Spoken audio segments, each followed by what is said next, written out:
गोलियों का असर सच में बहुत डरावना होता है।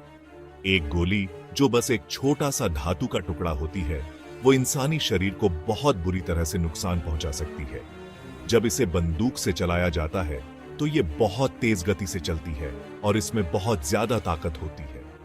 टकराने पर यह ताकत शरीर में चली जाती है, जिससे टिश्यूज और अंगों को गंभीर नुकसान होता है। ये एक जोरदार मुक्के की तरह होता है, लेकिन मुट्ठी की जगह ये एक छोटी सी चीज होती है जो मांस और हड्डी को चीरती हुई निकल जाती है। नुकसान सिर्फ उस जगह तक ही सीमित नहीं होता है जहां गोली लगी होती है। गोली के शॉकवेव्स शरीर के अंदर काफी तबाही मचा सकते हैं। जरा सोचो कि एक पत्थर शांत तालाब में गिरता है, टकराव से लहरें उठती हैं जो चारों तरफ फैल जाती हैं। उसी तरह शरीर में घुसने वाली गोली एक शॉकवेव पैदा करती है जो घाव से बाहर की ओर फैलती है। यह शॉकवेव गोली के रास्ते से दूर अंगों को भी नुकसान पहुंचा सकता है, जिससे अंदरूनी रक्तस्राव, फेफड़े फैल जाना और यहां तक कि दिल का दौरा भी पड़ सकता है। चोट की गंभीरता कई बातों पर निर्भर करती है, जैसे कि गोली का प्रकार, कितनी दूरी से चलाई गई थी और शरीर के किस हिस्से में लगी है। गोलियां दो तरह की चोटें पहुंचाती हैं, पेनिट्रेटिंग और परफोरेटिंग। पेनिट्रेटिंग इंजरीज तब होती है जब गोली शरीर में तो घुस जाती है लेकिन बाहर नहीं निकलती। परफोरेटिंग इंजरीज तब होती है जब गोली आर पार हो जाती है, जिससे शरीर में घुसने और बाहर निकलने दोनों जगह घाव हो जाते हैं। दोनों ही तरह की चोटें जानलेवा हो सकती हैं, जिससे बहुत ज्यादा खून बह सकता है, अंगों को नुकसान पहुंच सकता है और इन्फेक्शन हो सकता है। इंसानी शरीर एक जटिल और नाजुक सिस्टम है और एक छोटी सी गोली भी इसके नाजुक संतुलन को बिगाड़ सकती है। जब एक गोली शरीर में घुसती है तो ये एक कैविटी बनाती है, टकराव के बल से एक खोखली जगह बन जाती है। यह कैविटी गोली के आकार से बहुत बड़ा हो सकता है, खासकर अगर गोली टकराने पर फैलने वाली हो। फैलाव से विनाश का एक बड़ा रास्ता बनता है, जिससे आसपास के टिश्यूज और अंगों को ज्यादा नुकसान होता है। एक जाने माने फॉरेंसिक पैथोलॉजिस्ट और गनशॉट वाउंड्स के विशेषज्ञ डॉक्टर बिल स्मॉक कहते हैं कि हर गनशॉट वाउंड जिंदगी बदल देने वाली घटना होती है, यहां तक कि उनके लिए भी जो बच जाते हैं। सबसे अच्छी मेडिकल केयर के बाद भी बचे हुए लोगों को अक्सर लंबे समय तक और दर्दनाक रिकवरी का सामना करना पड़ता है। वे जिंदगी भर दर्द, विकलांगता और उस घटना के साइकोलॉजिकल ट्रॉमा के साथ जी सकते हैं। एक गनशॉट वाउंड का असर शारीरिक चोटों से कहीं आगे तक जाता है। बचे हुए लोगों को post traumatic stress disorder, anxiety, depression और अपनी नॉर्मल जिंदगी में वापस लौटने में कठिनाई का अनुभव हो सकता है। अपनी चोटों और भावनात्मक घावों से उबरने के लिए उन्हें extensive physical therapy, occupational therapy और साइकोलॉजिकल काउंसलिंग की जरूरत पड़ सकती है। ठीक होने का रास्ता लंबा और कठिन होता है और कई बचे हुए लोगों को अपने परिवारों, समुदायों और स्वास्थ्य सेवा प्रदाताओं से लगातार मदद की जरूरत होती है। दुर्भाग्य से मैस शूटिंग्स हमारी दुनिया की एक भयानक सच्चाई बन गई है। ये दुखद घटनाएं हॉस्पिटल्स पर बहुत ज्यादा बोझ डाल देती हैं, जिससे मेडिकल टीम्स अपनी सीमा तक पहुंच जाती है। गनशॉट विक्टिम्स का इलाज करते समय हर सेकंड मायने रखता है और हॉस्पिटल्स ने इन इमरजेंसीज का प्रभावी ढंग से जवाब देने के लिए विशेष प्रोटोकॉल्स विकसित किए हैं। जब एक मैस शूटिंग होती है तो हॉस्पिटल्स अपनी डिजास्टर रिस्पांस प्लान्स को एक्टिवेट करते हैं। इन प्लान्स में अतिरिक्त कर्मचारियों को जुटाना, अतिरिक्त मेडिकल सप्लाईज सुनिश्चित करना और चोटों की गंभीरता के आधार पर मरीजों को प्राथमिकता देने के लिए ट्रायज एरियाज स्थापित करना शामिल है। सर्जन्स, नर्सेज, एनेस्थेसियोलॉजिस्ट्स और सपोर्ट स्टाफ जितना हो सके उतने लोगों की जान बचाने के लिए अथक प्रयास करते हैं, अक्सर घंटों तक। सेक्शन 5, जान बचाने का तालमेल वाला नृत्य।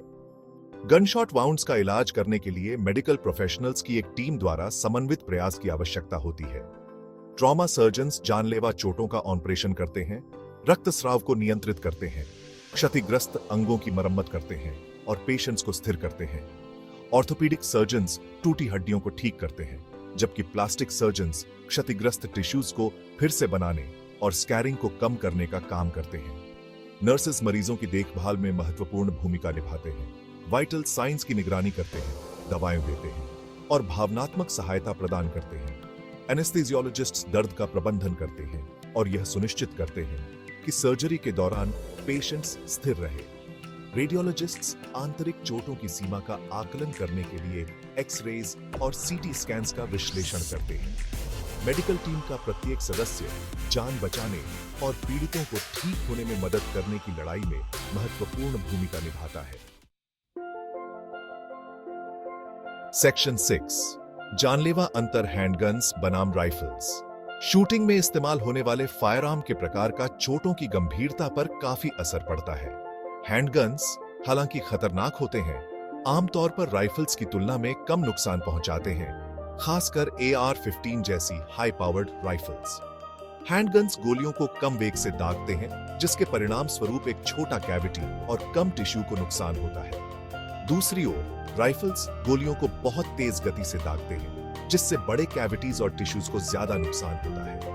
गोलियां अक्सर टकराने पर टुकड़े टुकड़े हो जाती हैं, जो पूरे शरीर में बिखर जाती हैं और भी ज्यादा चोट का कारण बनती है।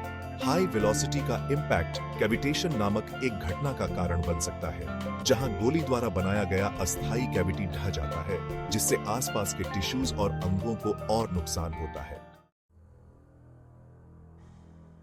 AR-15 राइफल, जो युद्ध के लिए बनाया गया एक हथियार है, दुखद रूप से मैस शूटिंग्स में आम हो गया है।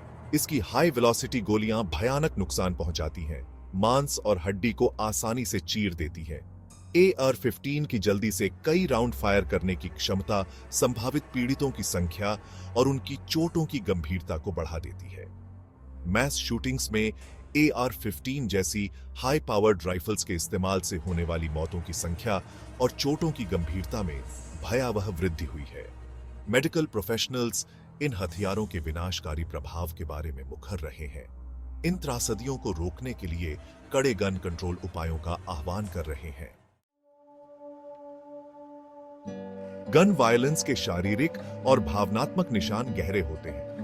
बचे हुए लोगों को बरसों तक रिहैबिलिटेशन, कई सर्जरीज और क्रॉनिक पेन का सामना करना पड़ सकता है।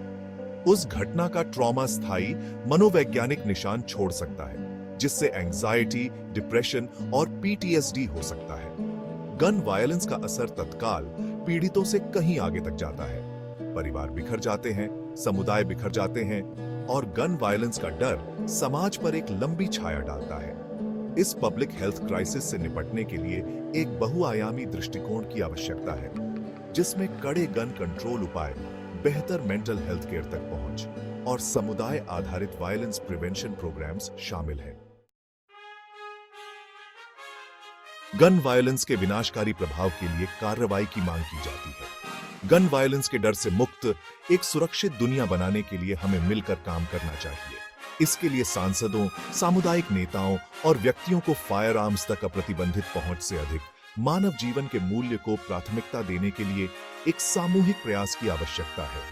हमें कड़े गन कंट्रोल उपायों की मांग करनी चाहिए, जिसमें universal background checks, assault weapons और हाई कैपेसिटी मैगजीन्स पर प्रतिबंध और रेड फ्लैग लॉज शामिल हैं, जो व्यक्तियों से फायर आर्म्स को अस्थायी रूप से हटाने की अनुमति देते हैं, जो खुद को या दूसरों के लिए खतरा माने जाते हैं।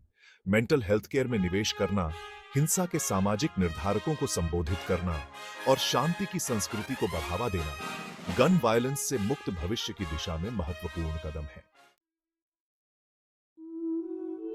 गन वायलेंस की भयावहता के बावजूद उम्मीद है। हम इसे पहले रिस्पॉन्डर्स की बहादुरी, मेडिकल प्रोफेशनल्स के समर्पण और बचे हुए लोगों के लचीलेपन में देखते हैं।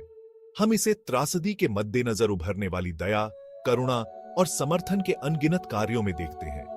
आइए हम भविष्य की त्रासदियों को रोकने के लिए अथक प्रयास करके गन वायलेंस के पीड़ितों का सम्मान करें। आइए हम अपने दुख, क्रोध और निराशा को सार्थक कार्रवाई में बदलें।